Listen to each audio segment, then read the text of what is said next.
Hello friends, 9th standard ஃபிசிக்ஸில் போன கிளாஸில் வந்துட்டு நம்ம rules and conventions for writing SI units அப்புறம் அதோட சிம்பிள்ஸ்க்கான ரூல்ஸ் என்ன அப்படின்னு சொல்லிட்டு பார்த்தோம். இந்த கிளாஸில் வந்து வெர்னியர் கேலிப்பர் பற்றி பார்க்கலாம். ஓகேங்களா? In our daily life we use meter scale for measuring lengths.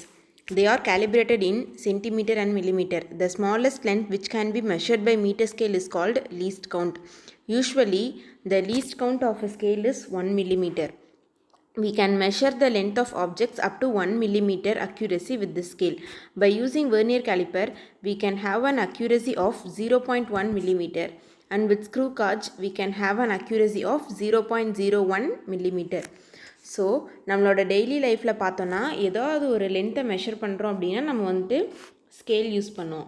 ஓகேங்களா? அந்த ஸ்கேலில் வந்து மெஷர்மெண்ட் எதில் கொடுத்துருப்பாங்க? மில்லிமீட்டரில் கொடுத்துருப்பாங்க, சென்டிமீட்டரில் கொடுத்துருப்பாங்க. ஓகேங்களா? அந்த ஸ்கேலில் ஸ்மாலஸ்ட் லென்த் எதுவோ அதுதான் வந்து லீஸ்ட் கவுண்ட் அப்படின்னு சொல்லுவோம். ஸோ இப்போ நம்ம யூஸ் பண்ணுற ஸ்கேலில் ஃபஸ்ட்டு வந்து எதுலேருந்து ஸ்டார்ட் ஆகுது? 1 மில்லிமீட்டர்லேருந்து ஸ்டார்ட் ஆகுது இல்லைங்களா? ஸோ அந்த 1 மில்லிமீட்டரை தான் நம்ம வந்து லீஸ்ட் கவுண்ட் அப்படின்னு சொல்லுவோம். ஓகேங்களா? we can measure the length of objects up to 1 millimeter accuracy with this scale. So அப்போ நம்ம ஸ்கேல் வச்சு மெஷர் பண்ணோம் அப்படின்னா அந்த 1 மில்லிமீட்டர் வரைக்கும் நம்மளால் வந்து அக்யூரேட்டாக மெஷர் பண்ண முடியும். ஸோ வெர்னியர் கேலிப்பர் யூஸ் பண்ணோம் அப்படின்னா 0.1 மில்லிமீட்டர் வரைக்கும் நம்ம அக்யூரஸியாக மெஷர் பண்ணலாம் அப்படின்னு சொல்லியிருக்காங்க. இதே ஸ்க்ரூ காஜ் யூஸ் பண்ணோன்னா 0.01 மில்லிமீட்டர் வரைக்கும் நம்மளால் அக்யூரேட்டாக வந்து மெஷர் பண்ண முடியும் அப்படின்னு சொல்கிறாங்க. ஓகேங்களா?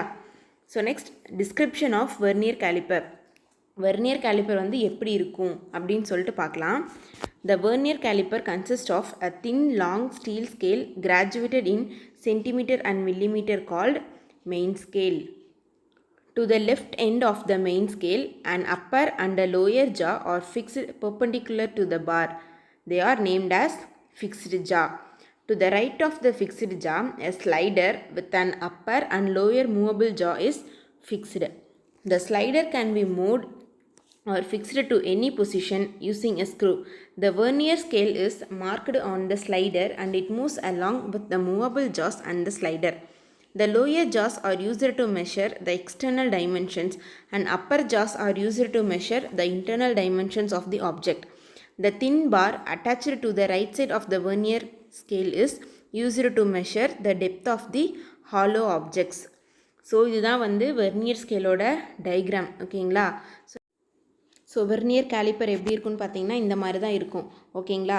இதில் வந்துட்டு ஒரு ஸ்டீல் ஸ்கேல் வந்துட்டு இருக்கும். அந்த ஸ்டீல் ஸ்கேலில் மெஷர்மெண்ட் வந்து சென்டிமீட்டர்லேயும் இருக்கும், மில்லிமீட்டர்லேயும் இருக்கும். இந்த ஸ்டீல் ஸ்கேலில் தான் நம்ம வந்து மெயின் ஸ்கேல் அப்படின்னு சொல்கிறோம். ஓகேங்களா?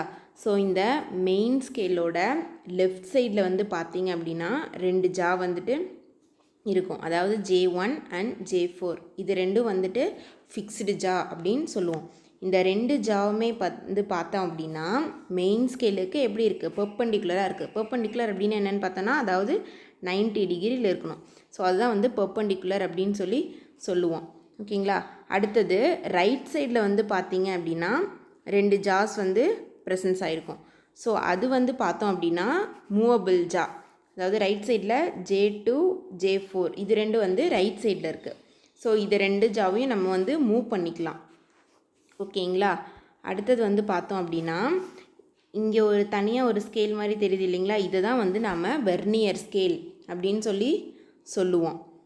அதுக்கப்புறம் இப்போ நம்ம ஒரு ஆப்ஜெக்ட் வச்சு மெஷர் பண்ணுறோம் அப்படின்னா எப்படி அட்ஜஸ்ட் பண்ணி பார்ப்போம் அப்படின்னா இங்கே பாருங்கள், ஒரு ஸ்க்ரூ வந்துட்டு இருக்குது. இந்த ஸ்க்ரூவை வச்சு தான் நம்ம வந்துட்டு ஸ்கேலை கரெக்டாக அந்த ஆப்ஜெக்ட்டுக்கு தகுந்த மாதிரி அட்ஜஸ்ட் பண்ணி நம்மளால் வந்துட்டு பார்க்க முடியும். ஓகேங்களா? ஸோ இந்த வீடியோவில் வந்து பாருங்கள் எப்படி அந்த ஸ்க்ரூ யூஸ் பண்ணி ஜாஸ் வந்து அட்ஜஸ்ட் பண்ணுறாங்க அப்படின்ட்டு. ஸோ இப்போ இதில் வந்துட்டு என்ன சொன்னோம்? நம்ம J1 J3 இது ரெண்டும் வந்து ஃபிக்ஸ்டு ஜான்னு சொல்லிட்டோம். J2 அண்ட் J4 இது ரெண்டுமே வந்து பார்த்தோன்னா மூவபிள் ஜா அப்படின்னு சொல்லிட்டோம். ஸோ இங்கே பாருங்கள், வெர்னியர் ஸ்கேல் நான் சொன்னேன் இல்லைங்களா? அதோட மெஷர்மெண்ட் வந்து இந்த மாதிரி தான் இருக்கும். 0 to 10 வரைக்கும் 10 டிவிஷன்ஸ் மட்டும்தான் அதில் வந்து இருக்கும். ஸோ இப்போ நம்ம வந்துட்டு எப்படி மெஷர் பண்ணுறோம் அப்படின்னு சொல்லிட்டு பார்க்கலாம். வெர்னியர் ஸ்கேலில் மேலே 2 ஜாஸ் அதாவது அப்பர் ஜாஸ் 2 ஜா இருக்குது இல்லைங்களா? அதை யூஸ் பண்ணி இன்டர்னல் டைமென்ஷன்ஸ் வந்து மெஷர் பண்ணலாம். ஒரு ஆப்ஜெக்டோட இன்டர்னல் டைமென்ஷன் எப்படி மெஷர் பண்ணணும்னு பார்த்துக்கோங்க. அந்த பிக்சரில் கீழே இருக்கிற 2 ஜாஸ் அதாவது லோயர் ஜாஸ் வச்சு நம்ம ஒரு ஆப்ஜெக்டோட எக்ஸ்டர்னல் டைமென்ஷன் வந்து மெஷர் பண்ணலாம். ஸோ அந்த மெயின் ஸ்கேலில் வந்து பார்த்திங்கன்னா ஒரு தின் பார் வந்து அட்டாச் ஆகிருக்கும். அந்த தின் பாரை யூஸ் பண்ணி ஒரு ஆப்ஜெக்டோட டெப்த்தை வந்து மெஷர் பண்ணலாம் அப்படின்னு சொல்லி சொல்கிறாங்க. ஓகேங்களா? ஸோ நான் சொல்ல நீங்கள் வந்து பக்கத்துலேயே புக் வச்சு பார்த்துட்டே வந்தீங்கன்னா உங்களுக்கு வந்துட்டு ஈஸியாக புரியும். ஓகேங்களா? அடுத்தது வந்துட்டு நம்ம என்ன பார்க்கலாம் அப்படின்னா usage of vernier calliper. So இப்போ வந்து வெர்னியர் கேலிப்பர் பற்றி அதோட ஸ்ட்ரக்சர் வந்துட்டு பார்த்தோம். அடுத்தது அதோட யூசேஜ் வந்து பார்க்கலாம். ஓகேங்களா? The first step in using the vernier caliper is to find out its least count, range and zero error. So vernier கேலிப்பரை வந்து யூஸ் பண்ணுறதுல ஃபர்ஸ்ட் ஸ்டெப் என்ன அப்படின்னு பார்த்தோன்னா ஃபஸ்ட்டு அதில் லீஸ்ட் கவுண்ட் கண்டுபிடிக்கணும், ரேஞ்ச் கண்டுபிடிக்கணும், ஜீரோ எரர் வந்து கண்டுபிடிக்கணும். ஓகேங்களா? ஸோ லீஸ்ட் கவுண்ட் அப்படின்னு என்னென்னு பார்க்கலாம். Least count of the instrument, அதாவது லீஸ்ட் கவுண்ட்டை எல்சி அப்படின்னு சொல்லலாம், equal to value of one main scale division divided by total number of vernier scale division. The main scale division will be in centimeter, further divided into millimeter. The value of the smallest main scale division is 1 millimeter. In the vernier scale, there will be 10 divisions. So, least scale na 1 millimeter by 10, அதாவது 0.1 millimeter அப்படின்னு சொல்லுவோம். அதை வந்து 0.1 centimeter அப்படின்னு சொல்லலாம். So பார்த்தீங்க அப்படின்னா least கவுண்ட்னா என்ன? Value of one smallest main scale division. So இங்கே வந்துட்டு மெயின் ஸ்கேலில் எது வந்து ஸ்மாலஸ்ட் டிவிஷன்? இங்கே பார்த்தீங்க அப்படின்னா 1 millimeter, அதுதான் வந்து மெயின் ஸ்கேலில் ஸ்மாலஸ்ட் டிவிஷன். ஸோ அப்போ 1 millimeter அப்படின்னு சொல்லி எடுத்துக்கிறோம். அப்புறம் என்ன சொல்லியிருக்காங்க? Divided by total number of vernier scale டிவிஷனா. ஸோ வெர்னியர் ஸ்கேலில் வந்து கீழே இருக்க இது தானே நமக்கு வந்து வெர்னியர் ஸ்கேல். இதில் வந்து நமக்கு எத்தனை டிவிஷன் இருக்குது? 10 டிவிஷன் இருக்கா? ஸோ அப்போ டிவைடட் பை 10 அப்படின்னு சொல்லி போட்டுக்கிறோம். அதுதான் வந்துட்டு வெர்னியர் ஸ்கேல் டிவிஷன். ஸோ அப்போ 1 millimeter by 10 அப்படின்னா 0.1 millimeter அப்படின்னு சொல்லுவோம். சென்டிமீட்டரில் 0.01 சென்டிமீட்டர். இதுதான் வந்து வெர்னியர் கேலிப்பரோட லீஸ்ட் கவுண்ட். ஓகேங்களா? இதெல்லாம் நல்லா பார்த்துக்கோங்க. சம் போடுற இடத்துல வந்துட்டு இதெல்லாம் நமக்கு யூஸ் ஆகும். ஓகேங்களா? ஸோ அடுத்தது லீஸ்ட் கவுண்ட்னா என்னென்னு பார்த்துட்டோம். இப்போ நெக்ஸ்ட் என்ன பார்ப்போம்? ஜீரோ எரர் அப்படின்னு என்னென்னு பார்க்கலாம். Zero error. Unscrew the slider and move it to the left such that both the jaws touch each other.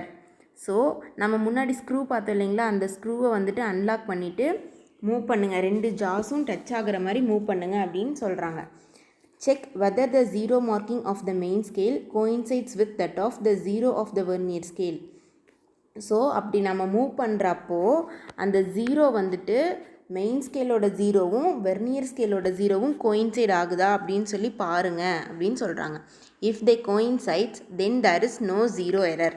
So அதாவது ரெண்டு கோயின்சைட் ஆச்சு அப்படின்னா ஜீரோ எரர் இல்லை அப்படின்னு சொல்கிறாங்க.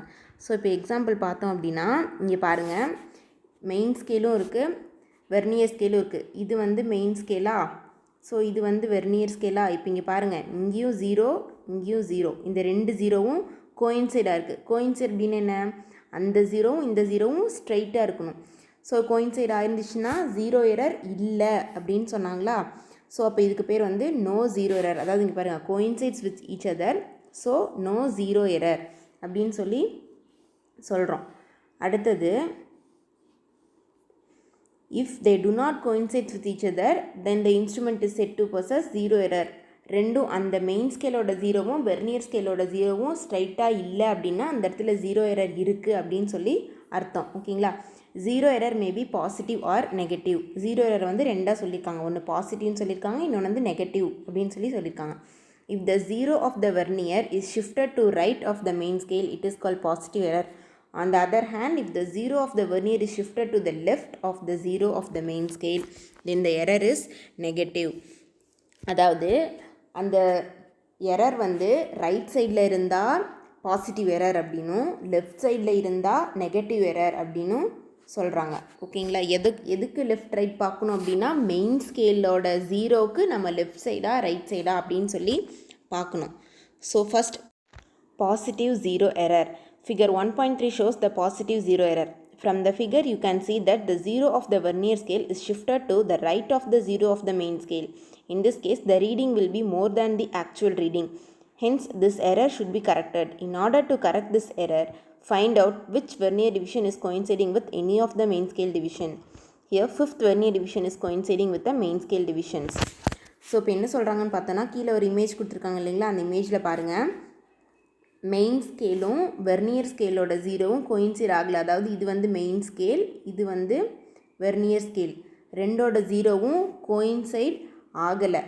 ஸோ அப்போ வந்து இங்கே ஜீரோ எரர் இருக்குது அப்படின்னு சொல்லி அர்த்தம். நம்ம முன்னாடி என்ன பார்த்தோம், மெயின் ஸ்கேலுக்கு ரைட் சைடில் வந்து இருந்தால் அதை பாசிட்டிவ் எரர் அப்படின்னு சொல்லி சொல்லுவோமா. ஸோ இங்கே வந்து ரைட் சைடு இருக்குது, அப்போ இதை பாசிட்டிவ் ஜீரோ எரர் அப்படின்னு சொல்லி சொல்கிறோம். ஸோ இப்போ இது எப்படி கரெக்ட் பண்ணலாம், இந்த எரரை வந்து எப்படி நம்ம கரெக்ட் பண்ணலாம் அப்படின்னு பார்த்தோன்னா, ஏதாவது ஒரு இடத்துல மெயின் ஸ்கேலோட வேல்யூவும் வெர்னியர் ஸ்கேலோட வேல்யூவும் கோயின்சைட் ஆகணும். இங்கே எங்கே கோயின்சைட் ஆகுது, 5 அப்படின்ற பிளேஸில் வந்து கோயின்சைட் ஆகுதா, மெயின் ஸ்கேலோட வேல்யூவும் வெர்னியர் ஸ்கேலோட வேல்யூவும் 5 அப்படின்ற பிளேஸில் வந்து கோயின்சைட் ஆகுது.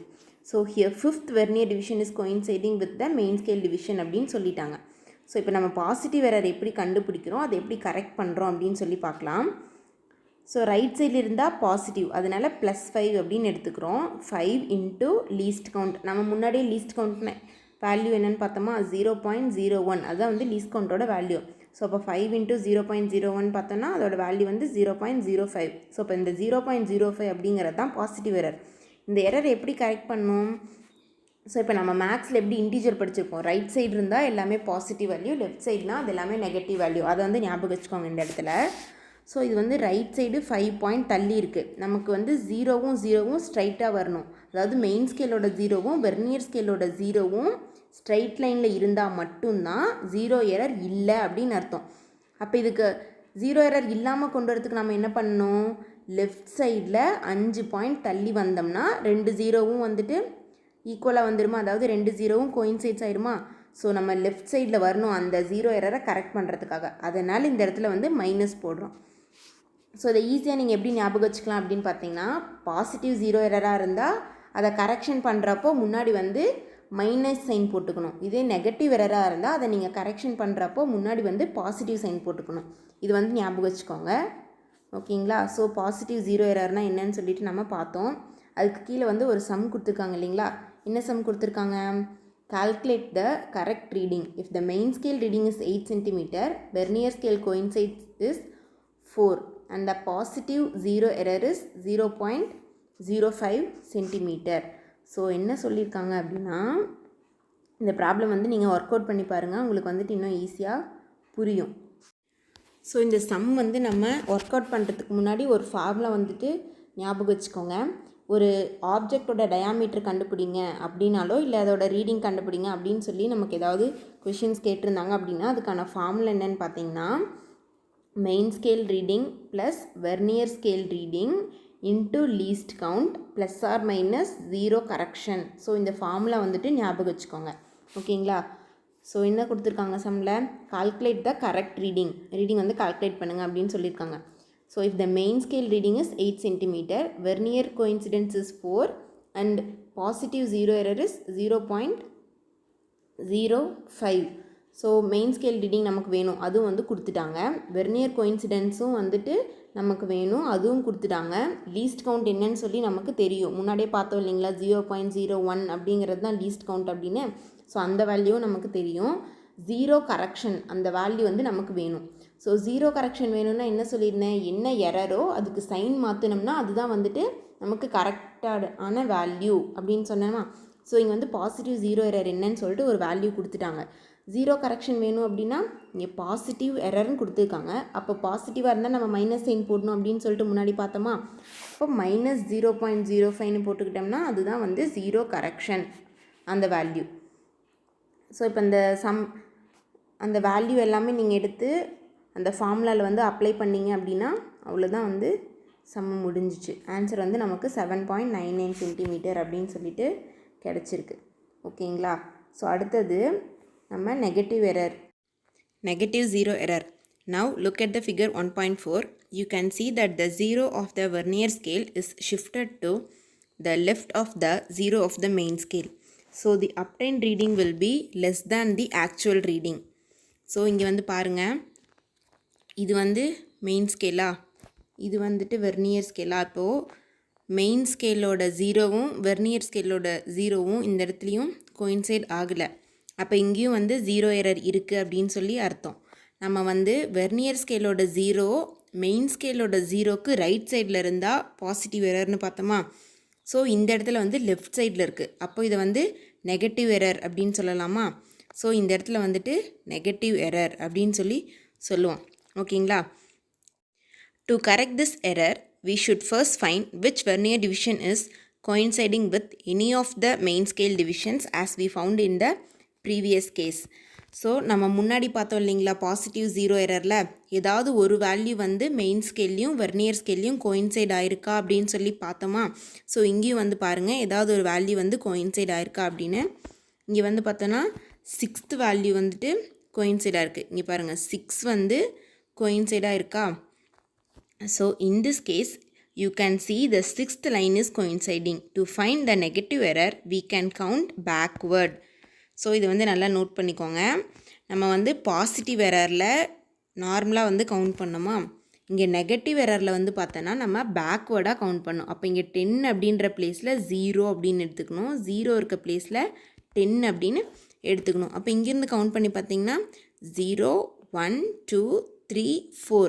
அப்போ 4th பிளேஸில் தான் வந்து நமக்கு கோயின்சைட் ஆயிருக்கு ரெண்டு வேல்யூவும். ஓகேங்களா. ஸோ அப்போ எரர் என்ன, நெகட்டிவ் 0 எரர் வந்துட்டு 4ஆ. ஸோ பாசிட்டிவ் எரருக்கு முன்னாடி வந்து பாசிட்டிவ் சைன்னு பார்த்தோம். அப்போ இந்த இடத்துல நெகட்டிவ் 0 எரருங்கும் போது முன்னாடி வந்து -4 அப்படின்னு சொல்லி எழுதிக்கணும். இன்ட்டு லீஸ்ட் கவுண்ட், அதாவது லீஸ்ட் கவுண்டோட வேல்யூ 0.01. அப்போ ஆன்சர் என்ன, நெகட்டிவ் எரருக்கு -0.04 சென்டிமீட்டர். அதுதான் வந்து நெகட்டிவ் எரர். ஸோ அந்த எரரை வந்து நம்ம எப்படி கரெக்ட் பண்ணோம் அப்படின்னா, பாசிட்டிவ் 0 எரர்லேயே நம்ம சொன்னோமா, எரர் வந்து பாசிட்டிவாக இருந்தால் அதுக்கு கரெக்ட் பண்ணுற வேல்யூக்கு முன்னாடி மைனஸ் போட்டால் அதுதான் வந்து 0 கரெக்ஷன் அப்படின்னு. ஸோ அப்போ இந்த இடத்துல வந்து நெகட்டிவ் வேல்யூ இருக்குது. அப்போ நெகட்டிவ் அப்படிங்கும் போது அதை கரெக்ஷனாக எழுதுகிறப்போ பாசிட்டிவ் சைன் போட்டுக்குவோமா. அப்போ இங்கே 0 கரெக்ஷன் அப்படிங்கிறது 0.04 சென்டிமீட்டர். ஸோ இங்கே வந்து செகண்ட் ப்ராப்ளம் கொடுத்துருக்காங்களா. செகண்ட் ப்ராப்ளமும் நம்ம ஃபஸ்ட் ப்ராப்ளம் போட்ட மாதிரியே தான். அதாவது ப்ளஸ் ஆர் மைனஸ் சைன் போட்டு நம்ம வந்துட்டு அந்த சம்மில் பார்த்தோம் இல்லைங்களா, அதுக்கு வந்து பாசிட்டிவ் 0 எரர் அப்படிங்கிறனால 0 கரெக்ஷனோட வேல்யூவில் இங்கே மைனஸ் போட்டு எடுத்துக்கிட்டோம். இப்போ நம்ம பார்க்குற செகண்ட் சம் வந்துட்டு நெகட்டிவ் 0 எரரா. ஸோ அப்போ இந்த இடத்துல எழுதுகிறப்போ நம்ம வந்துட்டு இங்கே பாசிட்டிவ் சைன் போட்டுக்கிறோம். இதை வந்துட்டு மறக்காமல் பார்த்துக்கோங்க. ஓகேங்களா. இந்த சம் வந்து நீங்களே ஒர்க் அவுட் பண்ணி பாருங்கள், அப்போ தான் உங்களுக்கு வந்துட்டு ஈஸியாக புரியும். Next, we can use vernier caliper to find different dimensions of any familiar object. If the length, width and height of the object can be measured, volume can be calculated. For example, if we could measure the inner diameter of a beaker using appropriate jaws as well as its depth using the depth probe, we can calculate its inner volume. So நம்ம vernier calliper use பண்ணி ஒரு ஆப்ஜெக்டோட different dimensions வந்து கண்டுபிடிக்கலாம். எப்படின்னா, நம்மளால் லென்த்தும் measure பண்ண முடியும், விட்த்தும் measure பண்ண முடியும், ஹைட்டும் வந்து மெஷர் பண்ண முடியுமா. ஸோ அப்போ நமக்கு வால்யூம் வேணும் அப்படின்னா நம்ம முன்னாடியே ஃபார்முலா பார்த்தோம் இல்லைங்களா, ஏரியா இன்ட்டு ஹைட் அப்படின்னு பார்த்தோம். அப்போ ஏரியாவுக்கு ஃபார்முலா என்ன, லென்த் இன்ட்டு பிரெத்தா. ஸோ நம்மக்கிட்ட லென்த்தும் இருக்குது, பிரெத்து தான் வந்து நம்ம இந்த இடத்துல விட்த் அப்படின்னு சொல்லுவோம். ஸோ அதை வச்சு ஏரியா கண்டுபிடிச்சிடலாம், ஹைட்டும் தெரியும். ஸோ நம்ம வால்யூம் வந்து ஈஸியாக கால்குலேட் பண்ணலாம். ஓகேங்களா. ஸோ ஒரு ஆக்டிவிட்டி வந்து கொடுத்துருக்காங்க, ஒரு ஆப்ஜெக்ட் கொடுத்து அதுக்கு வந்து அவுட்டர் டயாமீட்டர் எப்படின்னு சொல்லி மெஷர் பண்ண சொல்லியிருக்காங்க. ஸோ இது வந்து நம்ம ப்ராக்டிக்கலாக தான் நம்ம செஞ்சு பார்க்க முடியும். ஓகேவா. ஸோ அடுத்தது டிஜிட்டல் வெர்னியர் கேலிப்பர். இப்போ வந்து நம்ம டிஜிட்டல் வேர்ல்டில் இருக்கோம் இல்லைங்களா, ஸோ அதுக்கு தகுந்த மாதிரி டிஜிட்டல் வெர்னியர் கேலிப்பர் வந்துட்டு அவங்க இன்ட்ரடியூஸ் பண்ணியிருக்காங்க. ஸோ அப்படின்னா என்னன்னு சொல்லி பார்க்கலாம். We are living in a digital world and the digital version of the vernier calipers are available nowadays. Digital vernier caliper has a digital display on the slider which calculates and displays the measured value. The user need not manually calculate the least count, zero error, etc. So இப்போ digital vernier calliper அப்படின்னா நம்ம ஒரு ஆப்ஜெக்டை கொண்டு போயிட்டு அந்த respective ஜாஸ்க்கு நடுவில் வச்சோம் அப்படின்னா அதுவே வந்து நமக்கு வேல்யூ காட்டும். ஸோ நம்ம முன்னாடி நம்ம மெஷர் பண்ணுறதுலேருந்து பார்த்தோன்னா லீஸ்ட் கவுண்ட் நம்ம கண்டுபிடிக்கணும், 0 எரர் பார்க்கணும், அதெல்லாம் எதுவுமே இதில் வந்து நம்ம பார்க்க தேவையில்ல. ஸோ டிஜிட்டல் வெர்னியர் கேலிப்பரில் வேல்யூ வந்து அதுவே காமிச்சிரும் அப்படின்னு சொல்லி சொல்கிறாங்க. இங்கே பாருங்கள், டிஜிட்டல் வெர்னியர் கேலிப்பரில் அதே வந்து வேல்யூ நமக்கு காட்டுது. ஓகேங்களா? ஸோ இந்த கிளாஸில் வெர்னியர் கேலிப்பர் பற்றி ஃபுல்லாக பார்த்துட்டோம். நீங்கள் வந்து ஒன்ஸ் படித்து பாருங்கள், அப்போ தான் உங்களுக்கு வந்துட்டு புரியும். ஓகேவா? நெக்ஸ்ட் கிளாஸில் ஸ்க்ரூ காஜ் பற்றி பார்க்கலாம். ஓகேங்களா? இந்த வீடியோ பிடிச்சிருந்துச்சுன்னா மறக்காமல் சேனலை வந்து சப்ஸ்கிரைப் பண்ணுங்கள். இந்த வீடியோ வந்து உங்கள் ஃப்ரெண்ட்ஸ் கூட ஷேர் பண்ணுங்கள். Thank you friends.